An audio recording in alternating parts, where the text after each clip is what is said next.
Sama-sama kita hormati guru kita Al-Mukarram Ustadz Salim Afillah, Ustadz kita yang hafal Quran, sudi datang, tapak-tapak kakinya itu membawa keberkahan, mau mereka menjijakkan kaki kemari. Ustadz Ahmad, Ustadz Hadid, Ustadz Al-Naqdinar, Ketua Yayasan Tabung Wakaf Umat beserta seluruh keluarga YTWU, pembina Ustadz Tatang Yudiansah, sahabat-sahabat dari Atos, kemudian dari Pengadilan Negeri, kemudian dari Kejaksaan Tinggi. Mohon izin tadi sudah meninggalkan bantuan karena ada yang mau dikejar kegiatan cepat pulang. Bapak Wali, hadirin hadirat, Bapak Ibu semua, mudah-mudahan kita selalu istiqomah iman dan Islam. Amin ya rabbal alamin. Masjid ini kayu-kayunya, setiap batu, semen itu semua wakaf orang. Maka kita akan diminta tanggung jawab di hadapan Allah SWT. Kenapa orang itu mau berwakaf ke batu tilam ini? Seperak dua perak, dari mulai ujung Aceh sampai Papua, dan yang merantau di Bangkok, di Hong Kong, mengirimkan duit ke rekening Yayasan Tabung Wakaf Umat. Kenapa mereka mengirim duit kemari? Dari mana mereka tahu? Dari iklan kita. Siapa yang mengiklankan? Abdul Somad. Maka kalau ada kecurangan, yang pertama dihisap di akhirat saya. Yang paling lama masuk surga nanti saya. Paling lama perhitungannya di hadapan Allah saya.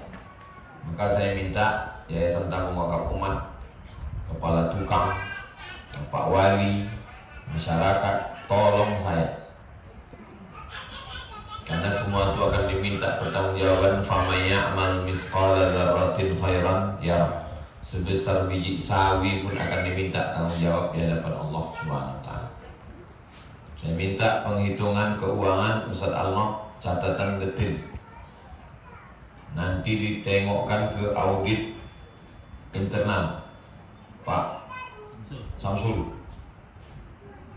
Karena nanti kita akan diminta pertanggungjawaban di hadapan Allah. Duit tak dapat, gaji tak ada, dosa banyak, hisab lama. Mudah-mudahan Allah menyelamatkan kita semua.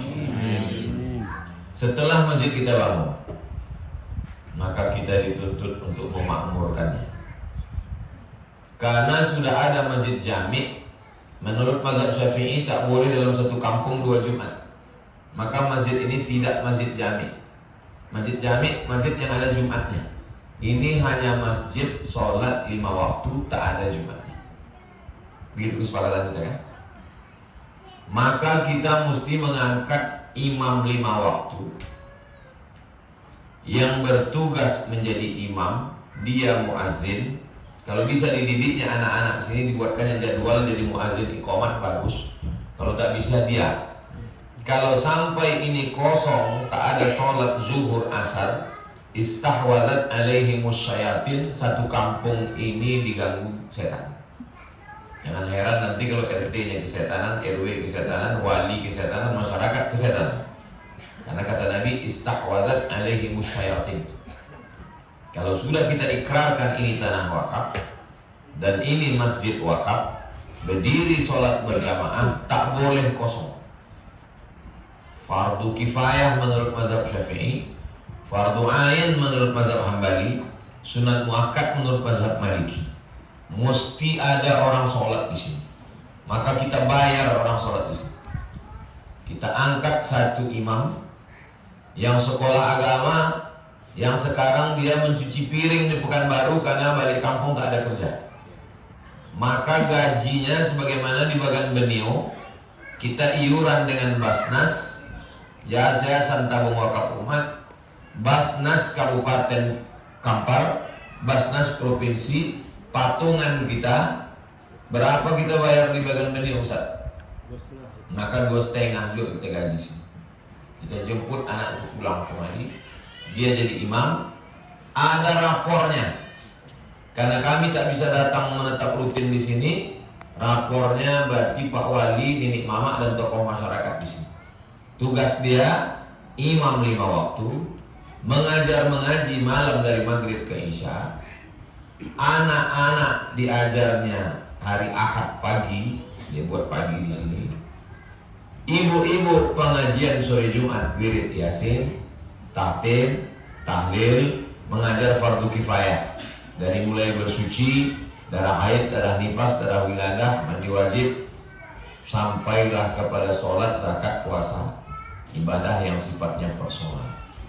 Rapor itu diperiksa, dipoto, dilaporkan ke Ustadz Alma. Karena induknya ini di bawah Yayasan Tabung Wakaf Umat. Itu Ustadz pokok yang memimpin di sini. Adapun Ustadz tambahan kita mintakan dari Sekolah Tinggi Ilmu Dakwah Buya Muhammad Nasir supaya mengirimkan di sini, karena di sana setiap 1 tahun pengabdian, mengabdi setahun baru dapat ijazah. Berarti pengabdian di sini dari Pondok Ustadz Salim Afillah kita minta, dari Pondok Ustadz siapa yang RCTI Quran, Dr. Amir Faisal. Nah kita minta dari dia supaya berdua, satu yang dari kita, satu yang dari pengabdian. Nah berarti Pak Wali mengerahkan ke RT RW, ke jamaah supaya aktif sholat kemari, mengirimkan anaknya, dan ibu-ibu datang sore Jumat pengajian. Siap ibu-ibu datang sore Jumat pengajian? Insya Allah. Jadi ibu tadi dari kampung lain silakan datang. Baca Yasin, tahtim tahlil, zikir doa, pengajian fardu kifayah dari Ustaz, supaya masjid ini hidup. Lalu kemudian bagaimana supaya orang luar datang kemari? Maka jalan mesti bagus. Charging Boss Price. Mobil city car, mobil yang di jalan di kota Pekanbaru, Jalan Sudirman, bisa jalan sih. Nah itulah gunanya Pak Abdul Wahid. Kita minta ke Pak Abdul Wahid supaya ini simpang 3 yang datang dari Taram ke sini. Berarti kita mesti jumpa dengan Pak Mahyeldi. Pak Mahyeldi, syukur-syukur dia bisa ikut kemari. Kalau tak bisa kita jelaskan, Pak, itu dari Sumatera Barat, dari Taram ada sampai perbatasan. Nah berarti Bapak bangunkan yang dari perbatasan ke sini, ini Kabupaten Kampar. Nah inilah Pak Sekda. Lalu kemudian yang dari sana kemari. Barulah orang akan ramai kemari. Hari libur, hari Sabtu, hari Ahad ramai. Parkir dia.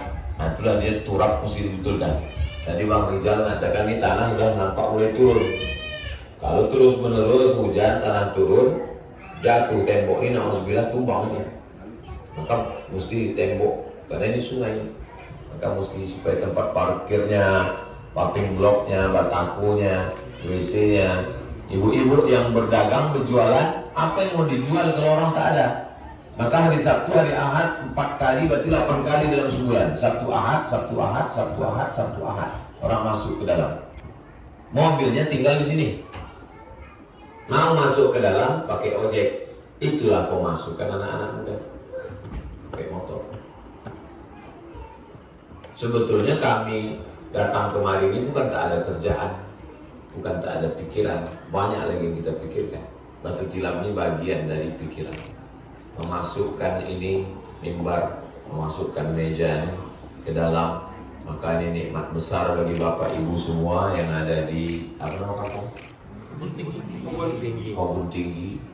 Mudah-mudahan Allah membalas semua saudara kita yang berwakaf, berinfak dan bersedekah, insyaallah. Masjidnya bagus, sirkulasi udaranya, lalu kemudian karpetnya, mimbarnya, tempat mengajinya. Tinggal lagi kita memakmurkannya, insyaallah. Saya sudah menyampaikan, Allah ballatu, ya Allah sudah kusampaikan, Allahumma fashhad. Mudah-mudahan disaksikan Allah Subhanahu wa taala, para malaikat. Maka ke depan kita bekerja sama untuk memakmurkan ini. Mudah-mudahan dengan datangnya orang banyak kemari, bangkitlah ekonomi umat yang ada di Kebun Tinggi, insyaallah.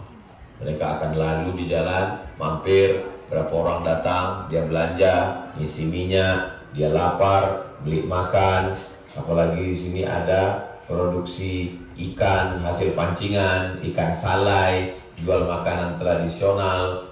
Nanti packagingnya, pelatihannya, minta KTRU siapa yang bisa datang kemari membuat pelatihan bagaimana supaya tidak cepat basi, kerupuk, keripik dan lain sebagainya, dijual di tempat jual. Berapa persen untuk masjid, untuk biaya operasional, bayar listrik dan lain sebagainya. Kami insya Allah panjang umur, sehat badan, tak ada aral melintang, kita buat macam ini. Kami akan masuk tanggal sekian, diiklankan di Instagram. Siapa yang mau datang, bekerja sama dengan Atos YTWU, datang. Nanti mensupport pembangunan, mensupport dana, mensupport operasional dan lain sebagainya. Itulah yang bisa kita buat. Mudah-mudahan yang kita lakukan ini diridhoi Allah dan menjadi amal jariah buat kita semua, insyaallah. Adapun kawan-kawan, sahabat-sahabat, para asatiz, foto kita tentang upacara, foto-foto kita tadi kita share, maka itu semua menjadi wasilah dakwah supaya orang datang kemari. Syukur-syukur di masa akan datang kita tidak berpuas hati dengan adanya masjid. Awal datang kemari nampak simpang 3. Apa yang cocok kita buat nih Ustaz Almam? Mudah-mudahan ada orang mewakaf tanah, bisa kita bangun masjid. Masjidnya selesai. Ke depan macam mana ini lagi? Syukur-syukur nanti bisa buat sekolah. Kita tak mau mematikan sekolah yang sudah ada. Sebagaimana di Palas kita tidak buat sekolah baru, karena kalau kita buat sekolah baru mati sekolah lama. Nah, jadi sekolah lama tetap hidup, tapi anak-anaknya mondok. Jadi ada rumah Quran ke depan. Kita mau ada rumah Quran, pagi dia sekolah di sini dan pulang sekolah dia mondok menghafal Quran. Dengan itu maka masjid ini tidak akan kosong dari sholat. Pulang dia asar, zuhur, maka maghrib, isya, subuh hidup. Bisa 10 orang, alhamdulillah. Rumah Quran. Tentu pertama anak lokal di sini. Dan yang lain-lain, karena kalau dia di tempat lain pun tetap juga paket. Rumah Quran itu biasanya tidak pakai sekolah formal, paket. Nah kalau di sini dia tetap dapat ijazah. Sekolah kita paling tinggi di sini tingkat SMP. Nah berarti di SMP 3 tahun menghafal Quran. Anak yatim, fakir miskin dan doa 10 orang, 15 orang. Sekolah formal di SMP dia tetap menghafal Quran di sini, berarti mesti ada pondoknya, mesti ada gurunya. Memang ini nampaknya menambah beban, tapi insya Allah beban pikiran kita bukan untuk maksiat, bukan untuk dosa, supaya menyelamatkan anak-anak ini, dan mereka inilah yang akan pengisi dunia ini di masa akan datang. Kita hanya berharap dapat amal jariahnya insya Allah. Kira-kira dari yang mau sampaikan Eko, Bapak Ibu bisa paham atau tidak? Paham ya? Bisa ditolong untuk melaksanakan itu apa tidak? Insya Allah. Agaknya itulah yang dapat mau sampaikan kepada semua rombongan, para asatiz yang tak dapat saya sebutkan satu persatu. Kami mohon maaf atas segala kesilapan. 10 jari kami angkat seboleh dengan kepala. Mudah-mudahan kita tetap bisa bersilaturahim dalam kebaikan ini di masa akan datang, di kunjungan-kunjungan tahun-tahun ke depan insya Allah. Amin ya rabbal alamin. Di akhir majelis mari kita berdoa kepada Allah. Mudah-mudahan orang yang berwakaf diberikan balasan, kita yang melaksanakan amanah takut kepada Allah, karena semua ini akan kita bertanggungjawabkan, dan masyarakat Kebun Tinggi bisa ikut memakmurkan ini, karena kami tak ada kepentingan apapun di sini. Ala hadhihi niyah, untuk niat yang baik-baik. Al-Fatihah. A'udzubillahi minasyaitonirrajim. Bismillahirrahmanirrahim. Alhamdulillahirabbil alamin. Ar-Rahmanirrahim. Maliki yaumiddin. Iyyaka na'budu wa iyyaka nasta'in. Ihdinas siratal mustaqim. Siratal ladzina an'amta 'alaihim ghairil maghdubi 'alaihim waladdallin. Amin. Gas, gas.